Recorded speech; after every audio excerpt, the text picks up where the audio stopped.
the reservation under our dog's name. The first thing that didn't fit was the name. I was at my desk dealing with invoices that pretend to be polite when my phone buzzed with a confirmation email from a restaurant I hadn't booked. We look forward to hosting Milo at 8:30 p.m. table for two. The sender was Larch and Loam, the place with the soft lamps and the waitstaff that say course instead of dish. We don't make reservations on weeknights, and we definitely do not book under Milo. Milo was our dog. Past tense, the polite one we've learned to use since we carried his empty leash home in a summer that chose heat over mercy. We still say good night to the photo by the door. No one outside our small life uses his name like that.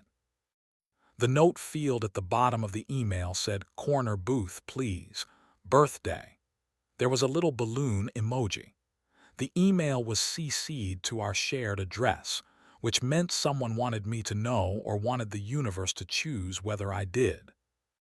I walked into the kitchen and found the evidence I wasn't looking for. On the island, a card with nothing written, just the embossed outline of candles.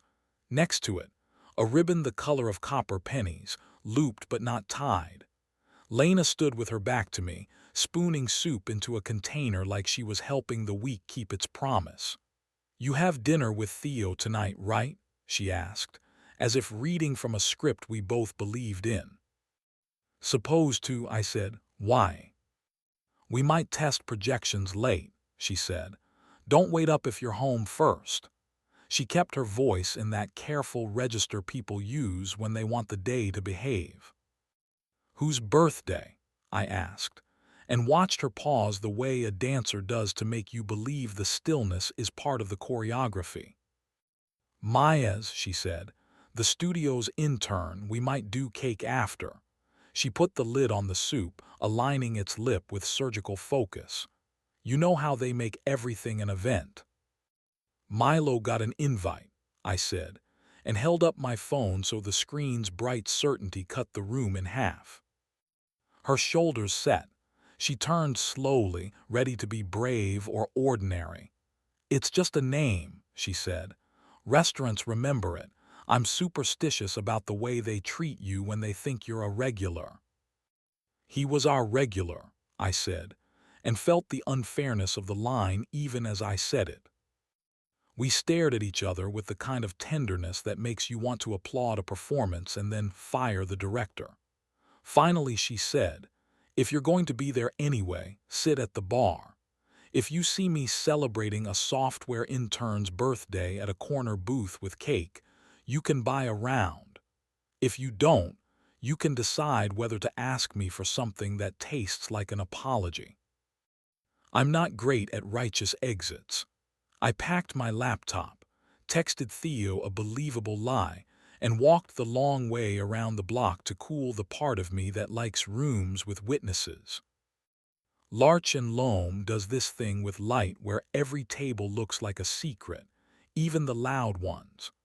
I asked the host if I could sit at the bar and kept my mouth from saying the rest.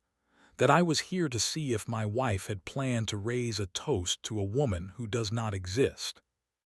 At 8:29 the door swung on its hinges like a choice. Lena walked in wearing the black dress I pretend not to favor so I don't lose the right.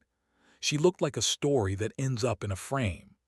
The host smiled at her with the recognition that earns tips, and Lena smiled back with the warmth she carries without trying to. She touched the copper ribbon in her pocket. I saw the flash of it, and said something I couldn't hear. He arrived from the other side of the street. Tall, the kind of face that makes you believe in angles. A jacket a half shade different from the blue she knows looks good on me. He said something that made her put her hand to her hair, the way she does when she's laughing at herself and doesn't want to be caught. They followed the host to the corner booth. The little balloon on the table bobbed once like a nod. I told myself I was a grown man and ordered a rye I didn't need. The bartender nodded like he'd been here for this before. He poured exactly enough to be against the rules and pushed it toward me as if we both deserved a break. They didn't touch. That mattered more than I wanted it to. They leaned toward each other with the careful, measured space people keep when they believe they are being decent. He gestured with flat hands, describing a shape in the air. She listened with her head tilted, that half grin I have always taken personally. The waiter arrived with a bottle already breathing. The label carried the kind of price that thinks it can behave like a personality. I could have left. I could have texted something neat and ugly. Instead, I watched the conversation and listened to ice talk in my glass, and the bartender, who had a gift for silence, kept me in water and distance. At 9:12, the cake arrived, small, serious, a ring of candles nobody lit. The ribbon came out of her pocket and became a lazy bow around the plate. They laughed and didn't sing. She cut a slice and put it on a second plate. He didn't eat it. She took a single bite, slow as deliberation, and set the fork down like a line break. Then she said something that pushed him back into his seat. He nodded. He looked older for a second. He stood. The waiter materialized as if trained by grief. They shook hands like colleagues who had decided to end a project well. He left. Lena stayed 5 minutes longer. The balloon tugged its string and made the little weight scoot a fraction of an inch. She touched the ribbon like it was a lucky charm, and then folded it into her pocket with the same focus she uses for a difficult keyframe. She paid, tipped too much, as she does when she's afraid she's been the difficult table, and walked toward the door with the kind of posture that refuses pity. She didn't look at the bar, which I loved her for and resented. I left before she reached the sidewalk and took the side street home, the one that smells like warm stone and phone calls. At our door she looked guilty and not sorry. "Ask," she said. "Milo," I said, and the name behaved like a password you shouldn't have to use. She exhaled. "He used the name the first time," she said. "Months ago. We met for coffee we pretended was a meeting. I told him not to, he did. I didn't correct him. I hated that I didn't." "What is he?" I asked, and forced my voice into the box labeled not a judge, just a man with a mouth. "A sponsor," she said. "The kind who thinks money gives him a better vocabulary. He funded a piece, and then thought funding gives him the right to curate the woman who made it. He's good at shining light on the thing he wants until the room forgets to look anywhere else." "And what do you want?" I said, because the question is always the knife with the least blood on it. "I want to walk into a room and not manage everyone's temperature," she said. "I want to miss our dog without a man thinking it means I want to be rescued." "You kissed him?" I asked, because not asking turns into a sport. "Once," she said, "on a sidewalk where the wind thought it was a movie. I felt beautiful and then stupid and then nothing. He mistook my curiosity for consent. I mistook his attention for generosity. Tonight I told him to leave the gallery alone, the studio me. I wanted to do it somewhere that knows how to clean up after dessert." I believed her. If you're reading this to see whether I'm a fool, maybe I am. But there's a particular steadiness in her shoulders when she's telling the truth, like a balance beam learning to forgive the gymnast. It was there. We didn't sleep properly. We lay like arguments in a museum, careful not to touch the frame. At 3, she rolled toward me and put her mouth to my collarbone, and made the small sound she only makes when she's done with words. He'd arrived like a sin people keep writing about because it saves them from worse ones. I let it, not to forgive anything, but to confirm we were still two bodies with a language years had not edited out. We moved with a precision that keeps trouble from taking over. We stopped while it still meant yes. I fell asleep with her hair warm under my chin and my hand open on the small of her back, a claim and a prayer that refuses the drama of kneeling. In the morning, we made eggs badly and laughed like they were good. She put the ribbon on the table between us and flattened it with her fingers. Rules, she said, not because we're bureaucrats, but because we have learned rules are just instructions for how to be brave later. Start with names, I said.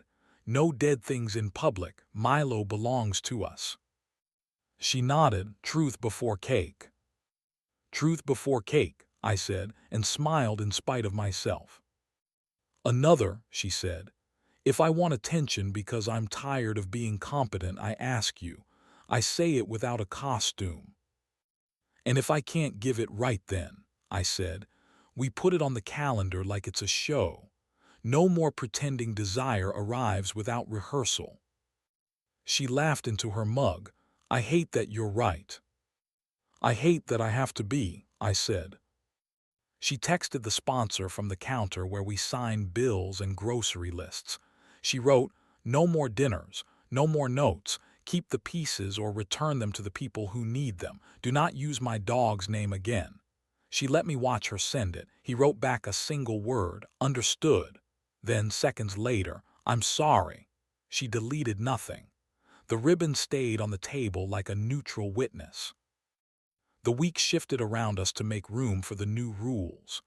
She said thunder on Wednesday at 10:08 p.m., our shorthand since January for the feeling that lives under flirting. I said library at 7:20 on Thursday when my head was too loud, and she nodded and brought me water and didn't make me earn the quiet. We found a corner of the apartment we'd been rude to and turned it into a place for beginnings. A floor lamp that forgives, a cheap rug, a promise that if we go there we're allowed to speak without pretending we're interesting. I saw him once more, across a gallery crowded with white wine and breathless talking. He pretended not to see me and did an elegant job of failing. We nodded like men who had decided to abandon a war nobody would write a poem about. Lena put her hand in the crook of my elbow and told me which pieces mattered and which were expensive and empty. I believed her. 2 months later, Larch and Loam emailed the entire list to announce a new seasonal menu. The message began, "We look forward to hosting you and yours," and included a line about birthdays that felt like a dare. I deleted it and walked to the shelf by our door. Milo's photo is a little crooked in the frame. It always has been. I straightened it and said his name in the good tense. When Lena came home that night, she kicked off her shoes and brought the ribbon to the kitchen and tied it around my wrist and laughed at my face when the knot held. "This looks ridiculous," I said. "It looks chosen," she said. We made pasta. We danced to the idiotic song we only play after midnight. We kissed like people who didn't invent the room we were in. When we went to the corner lamp, we let it warm us without lying about what the light was for. She backed into me with the confidence of someone who had finally decided not to apologize for wanting. I anchored my hands at her hips and listened for the sound she makes when relief arrives with heat. It came, faithful. It always has. We stopped when stopping made the wanting last longer. I fell asleep with the ribbon still around my wrist and woke with its small pressure telling my pulse to keep going. There are hotels we no longer drive past, and men who now know our dog was a door they cannot use. There are restaurants we return to under our own names and laugh at ourselves for surviving. There are days I still look at the inbox and hope it stays boring. Nights she says thunder, and I say, when? Mornings we eat eggs we've overcooked and pretend that's a style. There are corners of our life we painted badly, and then learn to love because they keep failing in ways that feel honest. Sometimes I think about the little balloon on the table and the way it tugged against the weight. That's what we are now, I think. String and helium, pull and anchor. A name we share. A room we keep choosing. A ridiculous copper ribbon tied to a wrist on purpose. A dog we still say goodnight to. A reservation for two people who show up as themselves and leave together, without pretending the bill pays for anything but the food.